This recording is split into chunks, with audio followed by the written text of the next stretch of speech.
হ্যাঁ গাইস, আজকে আমরা কথা বলবো দেবী চৌধুরানী মুভিটাকে নিয়ে। হ্যাঁ গাইস, আমি দীপঙ্কর, তোমরা দেখছো আমার ইউটিউব চ্যানেল মুভিফিক্স অফিসিয়াল। রিলিজের পর থেকে এই সিনেমাটা নিয়ে টলিউডে আলোচনা থামছেই না। কারণ অনেক দিন পর এমন একটা ঐতিহাসিক কাহিনী দর্শকদের সামনে এসেছে, যেখানে আছে দেশপ্রেম, নারী শক্তি এবং ব্রিটিশ শাসনের বিরুদ্ধে প্রতিরোধের এক অনর্ব গল্প। এই ছবিতে অভিনয় করেছেন প্রসেনজিৎ চ্যাটার্জি এবং শ্রাবন্তী চ্যাটার্জি। আর দুইজনেই তাদের চরিত্রে একেবারে নিজেদের সর্বোচ্চটা দিয়েছে। বিশেষ করে শ্রাবন্তীকে তার গম্ভীর শক্তিশালী চরিত্রের আগে দেখা যায়নি। আর সংলাপ, চোখের ভাষা আর এক্সপ্রেশন দর্শকদের মুগ্ধ করেছে। প্রসেনজিৎ চ্যাটার্জি পারফরমেন্স বারে বারে মতোই ক্লাসি। তিনি এই সিনেমাটার মেরুদণ্ড বলা চলে। ছবির ডিরেক্টর আর আর্ট ডিজাইন, লোকেশন আর সিনেমাগ্রাফি সর্বই একদম সিনেমাটিক লেভেলের। তবে কিছু দর্শক বলেছে সিনেমাটার প্রথম অর্ধেকটা একটু স্লো, কিন্তু দ্বিতীয় হাফে গল্পটা শক্তভাবে এগিয়ে যায়। তো এবার আসা যাক বক্স অফিস কালেকশনের দিকে।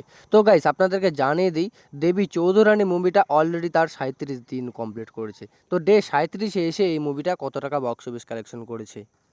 তো গাইস, আপনাদেরকে জানিয়ে দিই, দেবী চৌধুরানী মুভিটা বক্স অফিস কালেকশন করেছে 1,82,00,000 টাকার মতন, এবং total gross box office collection করেছে 2,30,00,000 টাকার মতো।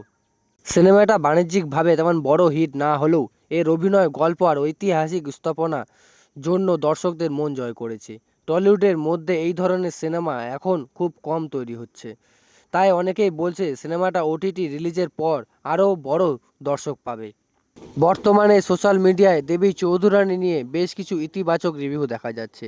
অনেকে বলছেন এটা শ্রাবন্তীর কেরিয়ারে অন্যতম সেরা অভিনয়, আর প্রসেনজিৎ আবার প্রমাণ করেছে কেন তিনি টলিউডের মেগাস্টার। সব মিলিয়ে দেবী চৌধুরানী এখন এভারেজ পারফরমেন্স, কিন্তু ইমোশন আর্ট ফিল্ম হিসেবে এটাকে অনেক সফল বলেছে। তো গাইস, দেবী চৌধুরানী মুভিটা নিয়ে তোমাদের কি মতামত অবশ্যই নিচের কমেন্টে জানাতে ভুলবে না।